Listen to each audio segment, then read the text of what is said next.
pressure at over 400 meters deep is crushing my ribs one by one, but I dare not even let out a scream. Just moments ago, a dead naval diver was floating upright in the murky green seawater, his blast-resistant face shield completely crushed inward by some monstrous force.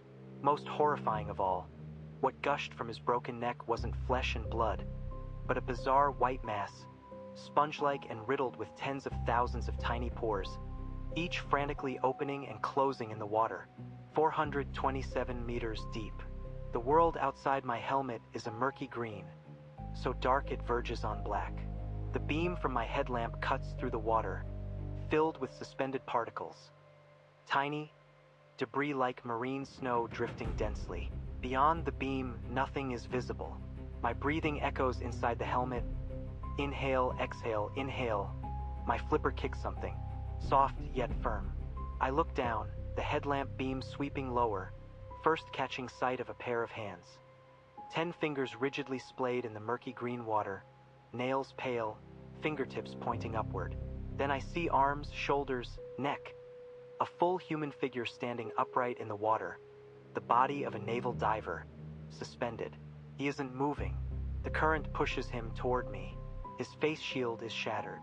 It's crushed inward, the entire glass sunken into the helmet, the rubber edges of the frame gripping a ring of white fragments, densely packed.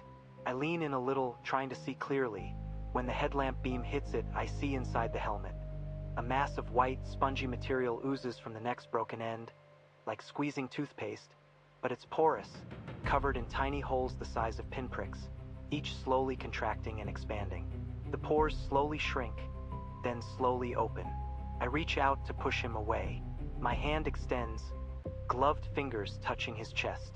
His diving suit bursts. It explodes from the inside out. First a seam, then a large tear along it, the outer layer of the dry suit fraying at the edges. A white bone protrudes from his abdomen. Sharp, longer than my entire arm, its surface covered in fine filaments, white as hair, thousands of them, all suddenly flaring out upon contact with seawater, spreading, each drifting in a different direction, like static electricity lifting every strand. Those filaments writhe in the water. The tip of the bone turns, pointing directly at my face shield. The seawater temperature plummets within 2 seconds. My exhaled breath hits the inside of the face shield, fogging it up and blurring my vision. I raise a hand to wipe the inside of the shield, my glove scraping against the plastic with a squeak. As the fog clears, I see the tip, the sharp end of the bone aimed straight at my face, less than an arm's length away. The depth gauge jumps again, 430 meters. I'm still sinking. My flippers find no purchase, and the buoyancy compensator on my back has no air left to vent. The depth continues to increase, and I can't stop. In the abyss below, a silhouette is taking shape in the darkness. Pale, enormous, rising from the murkiest depths. I stare at it. It halts at the edge of my headlamp's maximum range. I can only make out the topmost layer of its form, curved, segmented, like some damned arched structure, spreading out and extending to both sides. It's waiting. 10 hours ago, I was in the command room of the USS Roosevelt, the satellite's final trajectory map spread out on the chart table. A military satellite, designation USA 327, had fallen from orbit and crashed into the waters 40 nautical miles west of the Philippine Trench. 2 tactical nuclear batteries, an unactivated encrypted communication module. The mission from above boiled down to 2 words: retrieve it. The satellite was still emitting acoustic positioning signals from the seabed, beeping like a heartbeat. The 6 of us, a saturation diving team, descended from the deck to the operational depth in a diving bell. When we entered the water, the sea surface was as flat as a sheet of gray iron, without even a ripple. At 200 meters, strange things began appearing on the sonar screen. The satellite signal was flashing, yes, but it was enveloped by an irregular shadow, an acoustic shadow, its shape constantly shifting, like ink slowly swirling in water. The sonar operator tapped the screen. I exchanged a glance with the dive team leader, neither of us speaking. 300 meters. The lights outside the diving bell illuminated the first piece of wreckage. A steel beam from a warship was slanted into the silt, twisted, its surface pitted with holes, the edges of the openings curled inward, smooth as if polished by some tool. The beam was attached to a fragment of deck plating, adorned with a row of star stickers, 31 of them, all faded. A World War II-era American destroyer, sunk here with no record of it in the archives. For 100 meters, the bell began to ring, a low, metallic hum, pausing, then humming again, like someone slowly scraping their fingernail across the outer shell of the bell. The thermometer showed the external water temperature had suddenly risen by a full 3 degrees, and a rhythmic vibration pulsed up from the base of the diving bell, thump, thump, thump, once per second, like a massive pump drawing something in. The dive leader tapped my helmet and pointed toward the observation window. Something drifted past outside. White, cylindrical, wider than my outstretched arms, its surface covered in evenly spaced, concentric ring-like folds. It slid past the window for over 10 seconds, no end in sight, just section after section of those ringed patterns gliding by, until finally the end appeared. A circular opening lined with hook-like structures curving inward, each as long as my forearm. The dive leader withdrew his hand and gestured in tactical sign language. 2-person teams, triangular formation, moved toward the beacon. We reached the seabed. Satellite wreckage lay tilted in the silt, its titanium shell twisted and crumpled, heat shields peeling off in large sections. The satellite was wrapped in a translucent white membrane over a meter thick, its surface bulging with dense, vein-like ridges where fluid pulsed in rhythm with the earlier vibrations. Thump, thump, thump, once per second. I moved closer to inspect it. The texture felt more like cartilage, but the edges of the membrane had hardened into bony nodules, each sprouting white fibrous strands that dug deep into cracks in the satellite's hull. The satellite had leaked some fuel, an orange mist dispersing in the seawater. Where the mist touched the membrane, the entire structure convulsed, a wave of spasm-like ripples spreading outward from the point of contact. The vibration frequency quickened. The seabed beneath my feet began to rise. Large swaths of silt split and shifted to either side, sediment clouding the water and obscuring my vision. As the mud settled, I saw what lay beneath. A skeletal framework over 100 meters long lay slanted under the wreckage of a destroyer, right beneath us the whole time. Each rib was moving. Muscles along the inner side of the ribs contracted in bundles, pulling the joints along in successive waves, like the legs of a centipede.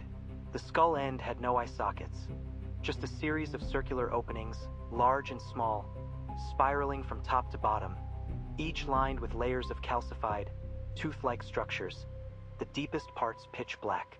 All those circular openings turned in my direction at once. The water temperature, which had been dropping earlier, now stabilized. The seawater began to move, first pushing outward from the skeletal structure, an invisible force pressing against my diving suit. Then the direction reversed, pulling inward. The entire body of water swirled around the skeleton, pushing out, then sucking back. The silt beneath my fins began to scatter, fine sand and debris flowing in one direction, toward the openings in the skull. The water pushed out first, then pulled back. The silt beneath my fins vanished in an instant, and the current lifted me off the seabed. An invisible force gripped my side, dragging me sideways. My dive computer alarm sounded, a prolonged beep, as a red warning icon flashed on the screen. External pressure had tripled within 2 seconds. My fingers fumbled for the buoyancy control exhaust valve, but by the time I touched the knob, I was already tumbling sideways through the sediment, headfirst, like a piece of driftwood flushed down a drain. Sediment swirled around me in a spiral, coiling inward in concentric rings. All the sand and debris flowed in one direction, toward the circular openings at the head of the skeletal structure. The vortex formed a visible funnel shape, its diameter covering the entire clearing on the seabed. Rust scales peeled off the steel beams of the destroyer, tumbling through the water and slamming into my legs and air tank. The dive leader was less than 3 meters ahead to my left.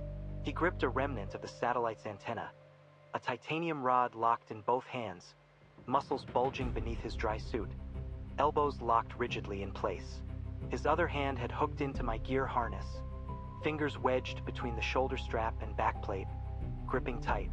I heard the sound of his gloves' anti-slip rubber grinding against the harness fabric. Creak, groan, creak, groan, his knuckles twisting inside the strap. Even through the glove, I could feel the trembling force of his grip, the veins on the back of his hand surely straining to the limit. The vortex's pull showed no sign of stabilizing. It intensified, surged upward, offering no chance to adapt. Each second grew fiercer than the last. I reached back to grab his forearm, and as my fingers closed around it, his muscles twitched in my palm, his biceps spasming, hardening like iron before going slack, then hardening again, the cycle accelerating. Our bodies stretched into a diagonal line in the current. The dive leader ahead, me behind, connected by the harness strap and his arm.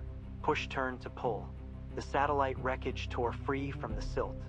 6 tons of titanium alloy structure, along with its entire outer membrane, lifted from the seabed. The satellite's hull carved a deep trench through the mud, silt fanning out to reveal the steel deck plates of the destroyer beneath. Each plate densely pocked with craters, every crater emitting fine white filaments that drifted in the water, pointing toward the vortex's center. Dragged along, the satellite flipped, antenna down, then righted itself, crashing toward the opening in the skull. When it struck the first circular opening, the sound transmitted through the seawater into my helmet. The metallic shriek of titanium grinding against calcified, tooth-like structures made my eardrums tighten, layered over a low, crushing rumble. Asterisk, crack, snap, asterisk, like bones being chewed apart. The surrounding bone plates flexed outward, peeling back in uneven layers, like a dilating sphincter swallowing the satellite. The calcified structures scraped against the hull, leaving white streaks across the titanium surface. The heat shield tiles shattered completely, fragments squeezing through gaps in the bone plates, swept away by the current. Depth gauge, 437 meters. The dive leader let go. His left forearm bent outward from the elbow at an unnatural angle. The joint capsule torn, the forearm splayed out, forming a 90-degree outward twist from the upper arm. His mouth fell open, the mouthpiece slipping free. A stream of bubbles erupted as seawater flooded in. A gurgle rose from his throat, and a bloody froth sprayed from his nostrils. I still gripped the chest deering on his suit. His body leveled with mine in the vortex, both of us drifting sideways, him closer to the skeletal opening, me holding his deering, my other hand drawing the dive knife. I drove the blade into the seabed silt beneath my feet, striking something hard, steel plating the destroyer's deck. The blade bent but didn't break. I clenched the handle, my knuckles pressing into the textured grip. The dive leader's legs, from the knees down, had already entered the skeletal opening. The drysuit's pant legs snagged on the hook-like teeth. As the Kevlar fabric tore, it released a cloud of white fragments, scattering in the water like shredded paper. Then the teeth pierced the fabric, hooking into his skin. I watched as his quadriceps tore along the grain, muscle fibers stripping away one by one. An entire chunk of flesh ripped from his thigh, exposing the bone beneath, the femur pale and bluish, the periosteum still wet. When the femoral artery tore, blood sprayed out, but at over 400 meters depth, the pressure kept it from dispersing, compressing it into a thin, straight crimson cord, as thick as a finger, drawn taut and sucked into the current, dragged deep into the opening. The surrounding silt clouded with pinkish mist, rolling in low clusters. His mouth stretched wider, lips pulling back to expose his gums. Seawater filled his stomach. His abdomen bulged upward, then another burst of froth sprayed from his nostrils, this time flecked with dark red clots. His eyes locked on mine, the whites bloodshot, eyeballs protruded. The skeletal opening contracted by one segment. His femur shattered in the middle. Two forces converged, the opening squeezing inward, the vortex pulling deeper, snapping the femoral shaft, splitting it vertically.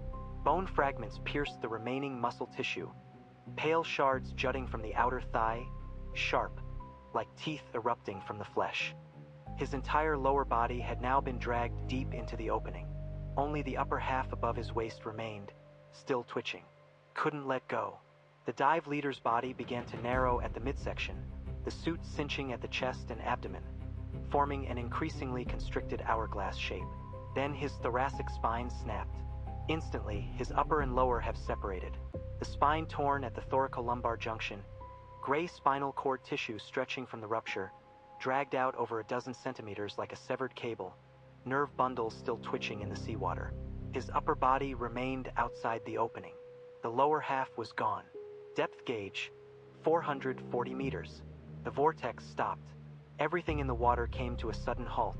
The sand, debris, shredded fabric fibers, and bone fragments all hung in place before slowly beginning to sink. My left hand was still gripping the chest grab handle of the dive team leader. The upper half of his body floated in front of me. The ribs of his severed chest cavity splayed outward, hollow inside. His eyes were still open. I pried my fingers open one by one, and as the grab handle slipped from his chest, I felt the slight resistance of the fabric peeling away from his body. What remained of him drifted backward, catching on the edge of the skeletal opening, hanging there with the severed spine pressed against the bone plate, limp and motionless. My breathing echoed inside the helmet. In out, in out. Each inhale carried a faint hissing tail, the sound of the pressure relief valve leaking under the intense pressure of 440 meters. My palms still gripped the knife handle, but my knuckles had stiffened into a fixed angle. To straighten them, I'd have to pry them open one by one. The surrounding seawater remained murky. The headlamp's beam cut through the stirred-up sediment, illuminating only within 3 meters. Beyond that, everything was a gray-yellow haze of silt. Everything seemed to move, yet nothing was clear. Then, something deep within the haze began to contract. I heard the sound, a low, muffled thump, then a pause, another thump, and another pause. The muscular bundles of the skeletal structure were still moving, slower than before, but not yet still. It was digesting. The outer edges of the bone plate slowly drew closer together, the tooth-like structures interlocking. A transparent, viscous fluid seeped from the edges of the opening, mixing with the seawater as it sank. I looked down at the destroyer's deck beneath my feet. The white filaments that had earlier emerged from the pits were still drifting, but their direction had changed, now sinking deeper beneath the deck. Those white filaments moved like conscious parasites, slipping through the cracks in the steel. Immediately after, I heard a deafening noise from beneath the thick steel plates under my feet. The sound of something frantically gnawing at metal, a grating screech. In the moment I looked down, the silt on the deck erupted upward. A face, its eyes sewn shut with white filaments and its skin completely melted, pressed against a crack in the steel plate, staring fixedly at me. Click into my channel to watch the full version. Don't forget to subscribe.